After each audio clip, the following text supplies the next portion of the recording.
Stop taking career advice from people whose lives look nothing like yours. And I say this because people are always talking from their perspective, based on their reality. The loudest people online telling you that college is a scam somehow always have somewhere, something, or someone to fall back on. They have parents who will pay their rent. They have family connections. They have trust funds. They have the luxury of experimenting. But if you're a first generation student or the child of immigrants or someone from a historically marginalized group or just someone whose family is counting on them to create opportunities they never had, your decisions have different consequences. Because for some people, college is optional, but for others, college is a ladder. And if you didn't grow up with a ladder, don't let someone who inherited an elevator convince you that ladders don't work and that ladders don't matter. Somewhere along the line, it became cool to say that college is useless and that college is a scam. Every other person online is telling you to drop out and that college degrees don't matter. And don't get me wrong, there are people who do become successful without going to college, but that's the exception, not the rule. For every one person that becomes successful without a college degree, there are thousands who don't see success.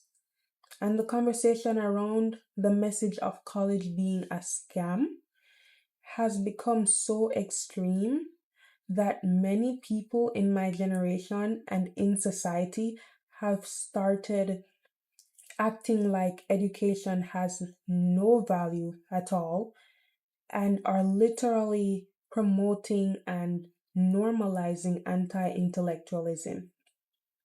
Somehow, investing in yourself and your future has become something to be mocked. Since when did learning become embarrassing? Then we wonder why the literacy rate is what it is. The other day, I heard someone say that they don't like another person because they speak too well, too eloquently. How does that even make sense? What does that even mean? I'm smiling, but it ain't funny. I'm smiling, but it ain't funny. Literally, what does it mean? Everyone is just thinking of anti intellectualism as something normal. Not on my watch. Not on my watch. But, anywho, that's a conversation for another day. Since when did earning credentials become something that people should apologize for?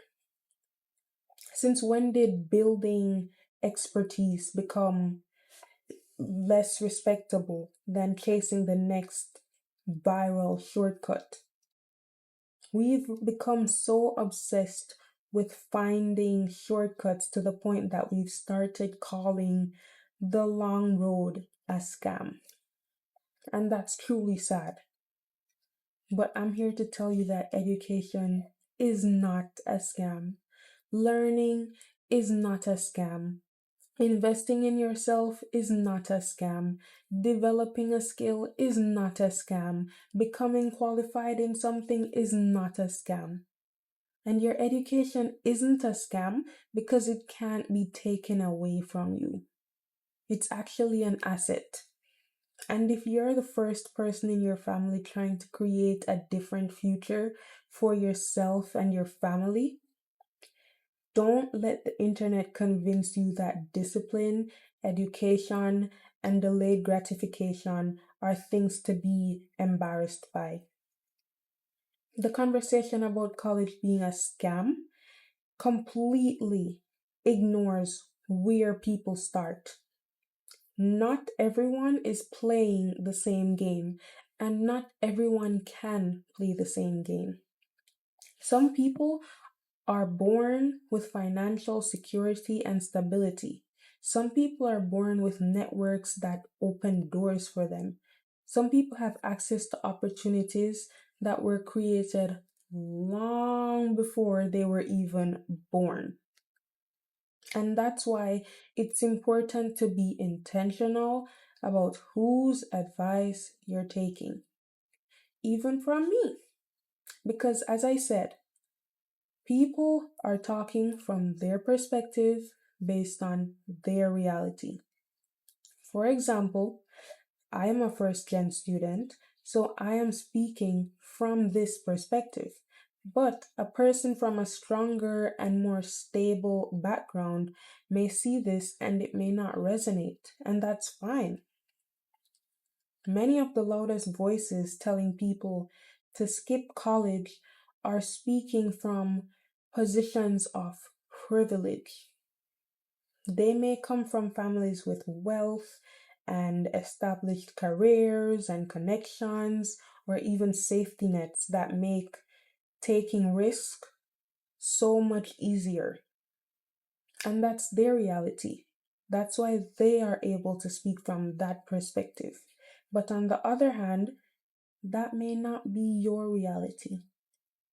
For generations, actually, education has been one of the most powerful tools for upward mobility and improving one's quality of life. It's why so many parents and families sacrifice so many things to give their children better opportunities. Parents work multiple jobs, sacrifice their comfort, their sleep, spending time with their families to give their children better opportunities. Parents leave their countries, their families, and everything they've ever known in pursuit of better opportunities for their children. So definitely don't take your parents' sacrifices for granted. They make all of these sacrifices not because they believe that a degree will magically guarantee success, but because they understand that knowledge, skills, credentials, those things create possibilities and better and more opportunities. And here's something I actually find super interesting.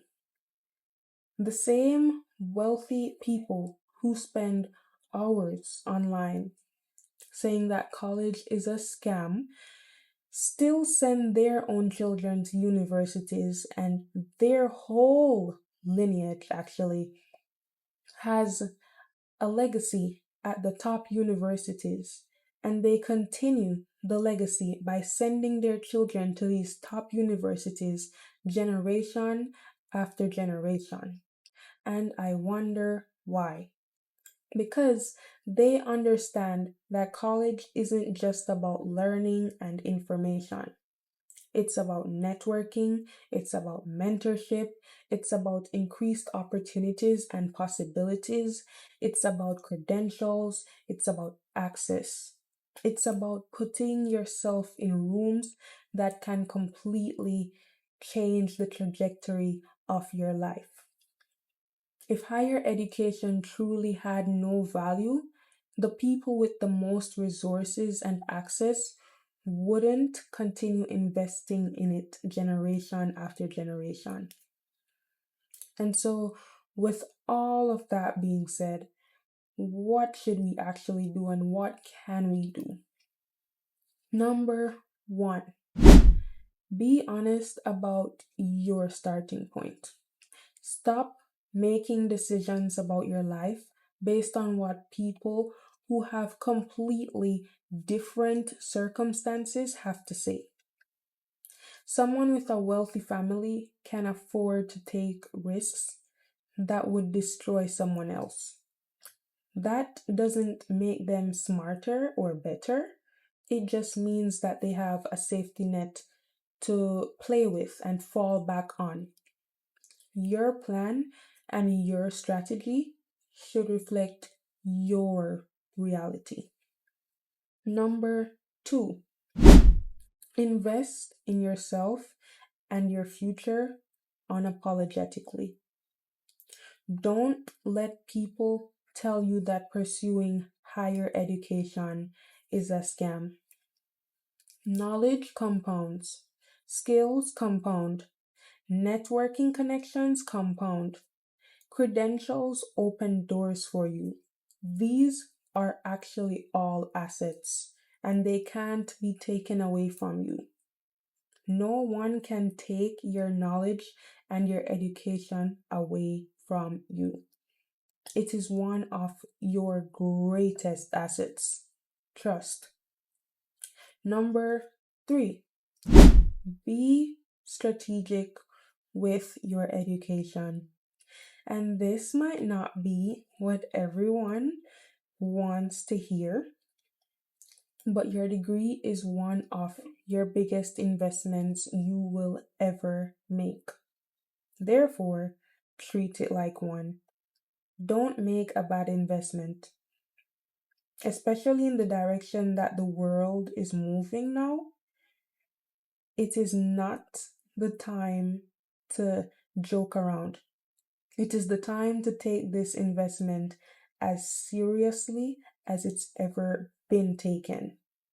And I would suggest pursuing more practical fields than anything right now. Learn something that you have to do with your hands. You have to think now more than ever where your interests intersect with opportunities. Think about what kind of life you want to build and think long term. Pick a major that you know that you are willing to suffer for because the harder the major, the more it usually pays you. And finally, number four, remember who you're doing this for. Sometimes it's bigger than you. For a lot of first gen students and immigrant children, earning a degree isn't just about personal success. It's literally about changing the trajectory of your family, of your entire family. It's about finally being able to have some sort of stability and making sure that the future generations start life from a stronger foundation, a more stable foundation than you did. And that's what matters. And listen, if you're the first person in your family to go to college, or you're a part of the first generation in your family to go to college, I know it can feel exhausting. Trust me, I know. Everything can feel overwhelming and stressful. But the question is whether it's worth it. Because then you open your phone and you hear another person telling you that everything you're working toward is basically pointless. But I'm here to tell you that it's not. What you're doing is not pointless. Don't let them make you feel embarrassed for investing in your future and yourself. Don't let them convince you that pursuing higher education is outdated and a scam. Don't let them convince you that learning is a waste of time. Fully done. Be proud that you're building a better future for you and your family. Be proud that you are willing to delay gratification. Be proud that you're developing skills that will stay with you for the rest of your life. Because education is more than just a degree. It's freedom, it's competence, it's independence, it's confidence. It's the ability to walk into a room and know that you've earned your place there. And I'm going to say this again. For some people, college is optional, but for others, it is not. College is a ladder. And if you did not grow up with a ladder, don't let someone who inherited an elevator convince you that ladders don't work and that ladders don't matter. Because the goal isn't simply to get a diploma. The goal is to expand your mind and create opportunities that didn't exist before and could not have existed otherwise. The goal is to become the kind of person who opens doors not only for yourself, but for your family, for your community, and for the generations that come after you. So keep studying, keep learning, keep investing in yourself and in your future. Because all of the effort that you're putting in right now is just proof that the vision for your future is worth believing in. And no one can take that away from you.